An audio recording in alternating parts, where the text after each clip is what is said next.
Assalamualaikum semuanya, apa kabar?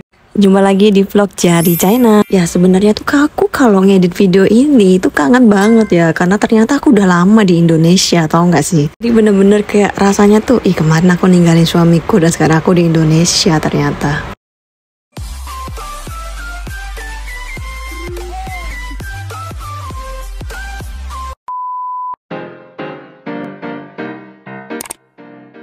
Tapi ya sudahlah, insya Allah aku akan segera kembali ke Cina kok.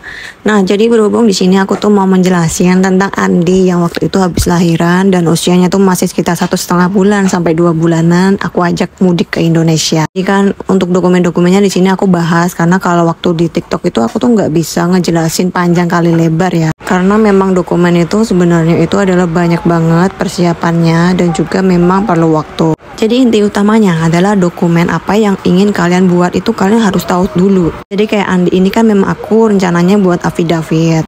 Kalau untuk affidavit itu harus perlu paspor Cina. Jadi waktu itu aku harus segera urgent bikin paspor Andi yang notabene di Cina itu bikin paspor bayi itu agak-agak susah. Tapi itu balik lagi ke domisili dan juga kalian harus tetap nyiapin dokumen-dokumen yang sah untuk buku pernikahan yang sudah dilegalisir zaman dulu boleh, dan juga untuk kakak yang sudah terdaftar. Jadi anak kalian itu harus didaftarin di kartu keluarga Cina dulu, terus habis itu adalah dinotariskan. Akte lahir yang sudah dinotariskan itu kalian sudah apostil karena mulai tahun kemarin itu sudah bentuk apostil ya, nggak kayak zaman aku dulu itu 3 kali kedubesen atau kementerian untuk berikan stempel. Sekarang simple, cuman 1 apostil aja udah cukup. Dan juga kalian harus lihat domisili tempat kalian itu mencakup wilayah mana, KBRI Beijing, KJRI Shanghai atau Guangzhou kayak gitu ya. Karena notabene mereka itu biasanya itu syarat utamanya hampir sama, tapi untuk syarat-syarat lain biasanya berbeda. Sedangkan aku ini di KJRI Shanghai.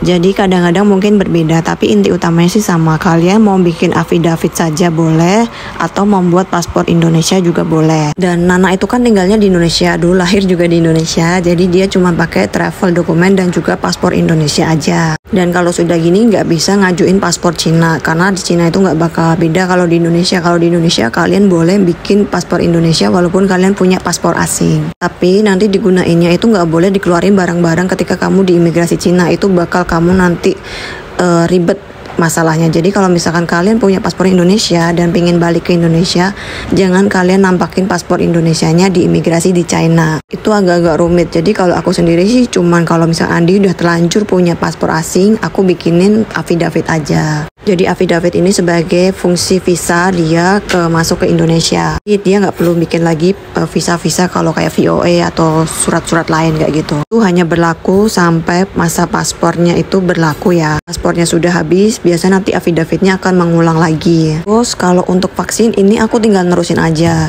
Andi dulu vaksin selama berapa bulan, 1 atau 2 bulan aja dari lahir, itu aku terusin ke Indonesia. Jadi vaksin yang dari Cina aku tetap bawa bukunya, terus aku jelasin ke dokternya. Karena sistemnya itu mungkin hampir sama, cuma perbedaannya mungkin kayak waktu atau biasanya ada beberapa yang berbeda sedikit vaksinnya di Indonesia ataupun di China. Yang pastinya kalau kalian anaknya mau sekolah di China itu harus ada buku vaksin dan itu wajib diisi semuanya karena ini syarat wajib untuk masuk ketika sekolah nanti. Dan dulu Nana waktu itu vaksin di Indonesia full, aku ke China juga tinggal serahin buku dari Indonesia, aku jelasin, dan misalkan kayak dokternya ini tanya vaksin apa aja yang belum, aku tinggal jelasin aja. Tapi di beberapa tempat itu setiap daerah beda-beda, ada yang minta mereka ditranslate, ada juga yang enggak. Kalau aku alhamdulillah sih nggak diminta translate ya terjemahan buku vaksin karena bakalan ribet banget kalau menurut aku. Jadi alhamdulillah aku cuma nyerahin dan aku tunjukin bukti-buktinya. Kalau misalkan kayak kalian sudah BCG atau PVC kayak gitu, aku tunjukin aja karena aku sedikit mengerti tentang dokter-dokter kayak gitu kan. Terus aku jelasin ini namanya ini, terus kayak ada stikernya kayak gitu, tunjukin, nanti dokternya ngerti. Jadi dipastiin dulu dari rumah sakit tempat kalian mau vaksin anak. Ini, wow. Main apa? Ini, Oh no. ini. Hah? Sikat gigi. Jadi ini rutinitasnya anak-anak biasanya ganggu-ganggu barangnya ya, dicoret-coret kayak gitu.